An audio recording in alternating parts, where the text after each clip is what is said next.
पण टोचक या सदराच्या माध्यमातून आपण एक करंट विषय जो जातीय जनगणनेचा जो निर्णय केंद्र सरकारने अलीकडे घेतलेला आहे या संदर्भात आपण थोडक्यात दृष्टिक्षेप टाकणार आहोत। जातीय जनगणना हे समजून पाहण्या अगोदर आपण जनगणना म्हणजे काय हे आपण समजून घेऊया की एकंदरीत त्या जनगणनेची पार्श्वभूमी काय हे आपण समजून घेऊया।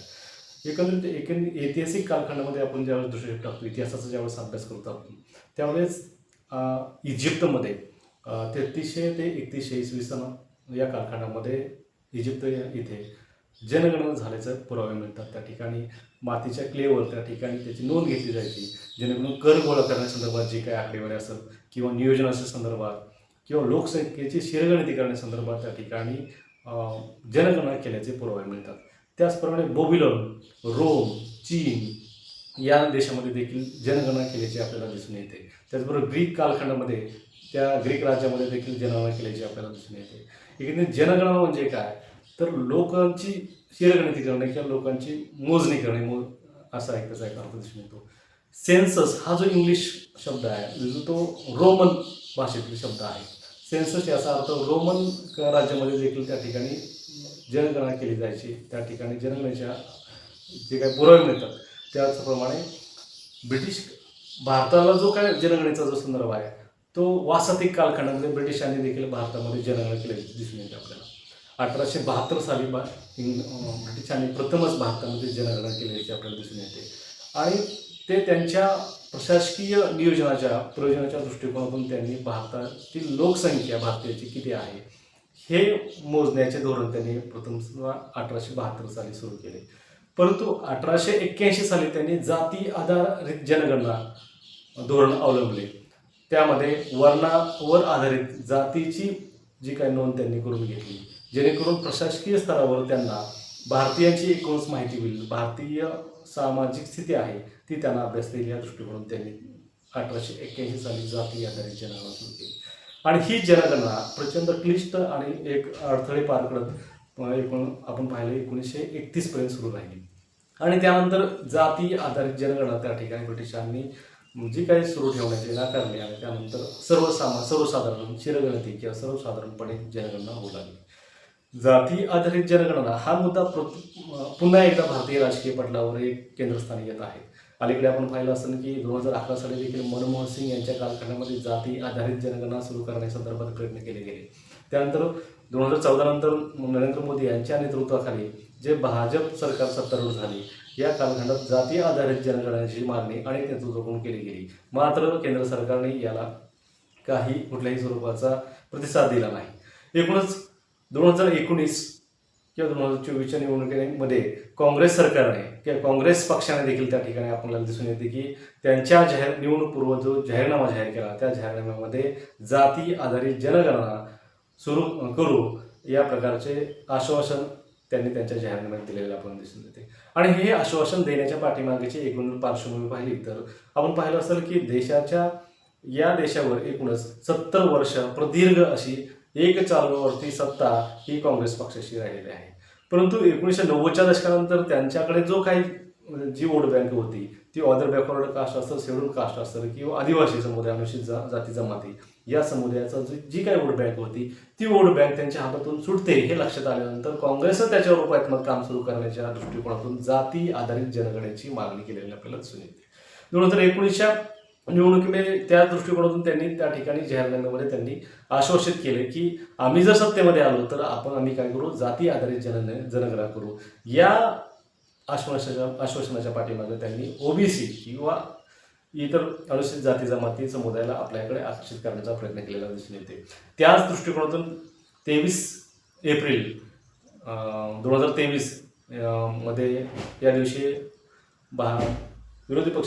सध्याचे विरोधी पक्षनेते राहुल गांधी यांनी देखील त्या संदर्भात जाती आधारित जनगणना करण्यासंदर्भात नरेंद्र मोदी यांना पत्र पाठवले आणि त्यानंतर गेल्या 5-6 वर्षामध्ये एक काँग्रेस पक्षानं वारंवारपणे या जाती आधारित जनगणनेची मागणी केलेली दिसून येते आणि ही मागणी करत असताना वारंवार मागणी केल्यानंतर अनेक राजकीय पक्षांनी त्याला एक पाठिंबा व्यक्त केलेला आहे।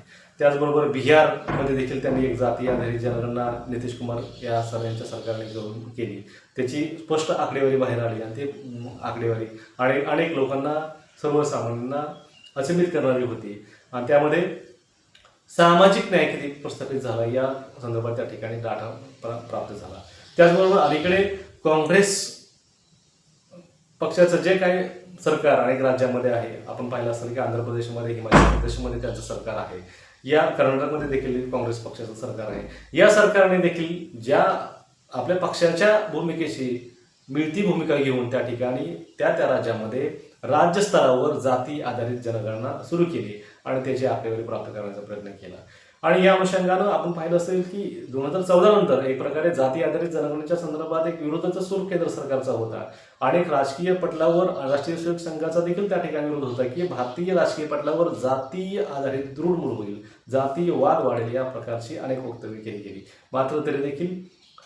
मात्र ही पार्श्वभूमी असताना देखील वारंवारपणे केंद्र सरकारनं ही मागणी फेटाळत असताना अचानकपणे अलीकडे आपल्याला पाहायला दिसून येतं की जाती आधारित जनगणना करण्याचा निर्णय घेतला. अलीकडेच आपण 16 जूनला त्यांनी अधिकृतपणे अधिसूचना देखील त्या ठिकाणी काढली आणि हा निर्णय एक संभ्रमित करणारा निर्णय होता किंवा ही आतापर्यंत जी काही राष्ट्रीय स्वयंसेवक संघाची किंवा भाजपची जी काही भूमिका होती त्या भूमिकेच्या विपरीत अशी भूमिका त्यांनी घेतलेली आपल्याला दिसून येते. आणि ही भूमिका घेण्याच्या पाठीमागं त्यांची एक व्यूहरचना असून दिसून येते की अलीकडे बिहारचं इलेक्शन आहे, उत्तर प्रदेशचं देखील इलेक्शन आहे.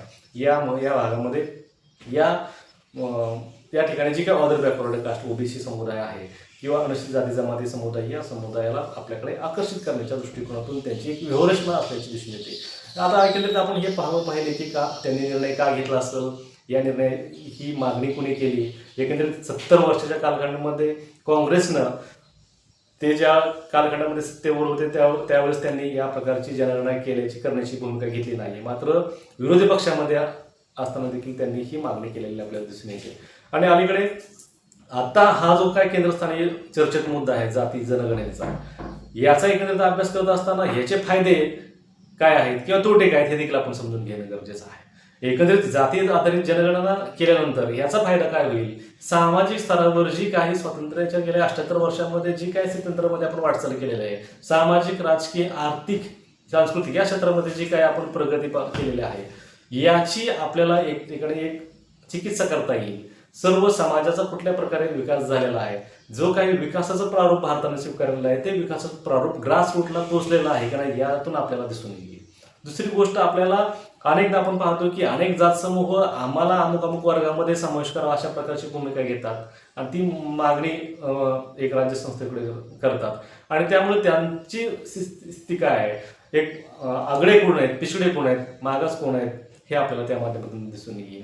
आणि त्यामुळं त्यावर एक उपायात्मक काम करता येईल, त्यांच्यावर कल्याणकारी योजनाच्या माध्यमातून त्यांचं नियोजन करता येईल, त्यांच्या संदर्भात योजना आखता येईल, जेणेकरून ते जे काय ज्या आर्थिक विषमतेमध्ये आहेत, आर्थिक दारिद्र्य स्थितीमध्ये आहेत, त्यांना आपल्याला वरती काढण्यासाठी, त्यांना समता प्रस्थापित करण्यासाठी आपल्याला या माध्यमातून फायदा होतो.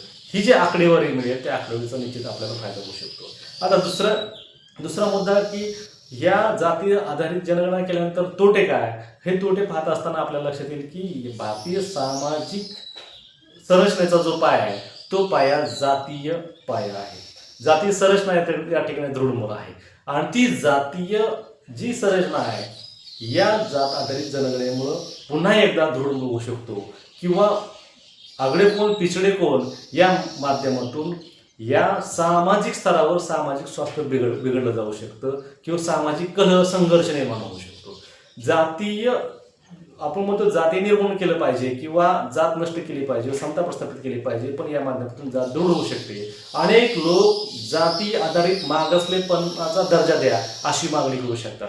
अनेक राजकीय पक्ष या माध्यमातून सामाजिक तेढ निर्माण करून किंवा सामाजिक संघर्ष निर्माण करून त्याच्यावर आपल्या सत्तेची पोळी भाजण्याचा प्रयत्न करू शकतात. अलीकडे आपण पाहिलं असेल महाराष्ट्रामध्ये यासारखा प्रयत्न झाला, त्या ठिकाणी मराठा आणि ओबीसी किंवा धनगर या समाजामध्ये या ठिकाणी दुहीची बीजे जाणीवपूर्वक निर्माण केली गेली आणि त्याचा फायदा संबंधित पक्षाला झालेला दिसून येतो. अशा प्रकारची शक्यता यापुढे नाकारता येत नाही. म्हणून जाती आधारित जनगणना करण्याचा केंद्र सरकारचा निर्णय अलीकडे राजकीय हित हित डोळ्यासमोर ठेवून घेतलेला निश्चित या ठिकाणी दिसून येतो.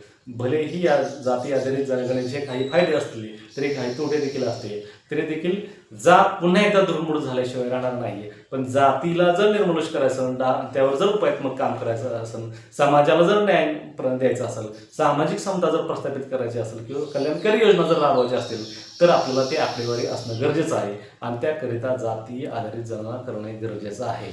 एकूणच आपण या गेल्या एक 5 मिनिट आपण यावर एक चर्चा केलेली आहे. एकूणच जाती आधारित जनगणना, त्याचा उदय, त्याची पार्श्वभूमी, आपण एकूणच त्याचे फायदे तोटे या व्हिडिओच्या माध्यमातून त्यावर दृष्टिक्षेप टाकलेला आहे. याच प्रकारे एक सामाजिक, राजकीय, सांस्कृतिक, आर्थिक क्षेत्रामध्ये जे काय करंट इश्यू आहे त्या करंट इश्यूच्या